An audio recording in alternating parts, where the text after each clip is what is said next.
Hi, എൻ്റെ പേര് നസിൽ എന്നാണ്. ഞാൻ ഈ കഴിഞ്ഞ മാർച്ച് 15-നാണ് DH എക്സാം എഴുതിയത്. അൽഹംദുലില്ലാ പാസ്സായിട്ടുണ്ട്. അതിന് എന്നെ ഏറ്റവും കൂടുതൽ ഹെൽപ്പ് ചെയ്തത് മെഡ്വെഞ്ചർ ടീമാണ്. എസ്പെഷ്യലി ആൻഡോ സാറിൻ്റെ ബേസിക് ക്ലാസ്സസ് എല്ലാം ഒത്തിരി ഹെൽപ്ഫുള്ളായിരുന്നു. അതെനിക്ക് കറക്റ്റായിട്ടുള്ളൊരു ബേസ്മെൻറ്റ് ഉണ്ടാക്കാൻ സഹായിച്ചു. പിന്നെ ഞാൻ 6 മന്ത് കോഴ്സാണ് ചൂസ് ചെയ്തിരുന്നത്.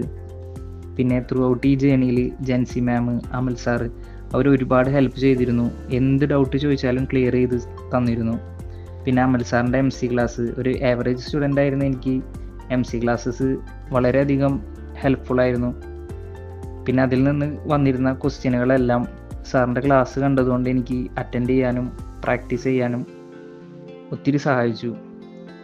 പിന്നെ ഈ ഒരു ജേണിയിൽ ത്രൂ ഔട്ട് ഒത്തിരി നല്ല ഫ്രണ്ട്സിനെ കിട്ടി. അവരായിട്ട് കമ്പൈൻ ചെയ്ത് പഠിച്ചതും എക്സാമിൻ്റെ ടൈമിൽ എനിക്ക് ഒത്തിരി ഹെൽപ്ഫുള്ളായിരുന്നു. പിന്നെ ഞാൻ പഠിച്ച രീതി എങ്ങനെയാണെന്ന് വെച്ചാൽ, ഫസ്റ്റ് തന്നെ ആൻഡോ സാറിൻ്റെ ബേസിക് ക്ലാസ്സസ് എല്ലാം കൃത്യമായിട്ടിരുന്ന് കണ്ടു.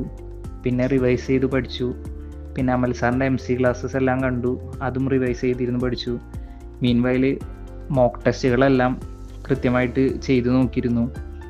പിന്നെ റീസെൻ്റായിട്ട് എക്സാം എഴുതുന്ന സ്റ്റുഡൻസ് ഷെയർ ചെയ്യുന്ന ക്വസ്റ്റ്യൻസ് വർക്കൗട്ട് ചെയ്ത് നോക്കിക്കോളൂ. അത് എക്സാമിന് പോകുമ്പോൾ നമ്മളെ ഹെൽപ്ഫുള്ളായിരിക്കും. പിന്നെ ടൈം നല്ലപോലെ മാനേജ് ചെയ്യണം. അത് മോക്ക് ടെസ്റ്റ് ചെയ്യുന്നത് വഴിയാണ് നമുക്ക് ഒരു എക്സ്പീരിയൻസ്ഡ് ആവാൻ പറ്റുന്നുള്ളൂ.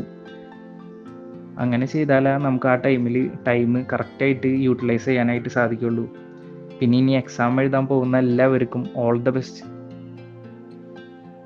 Once again a big thanks to Medventure team, especially Ando sir. എല്ലാവർക്കും ഒരുപാട് നന്ദിയുണ്ട്.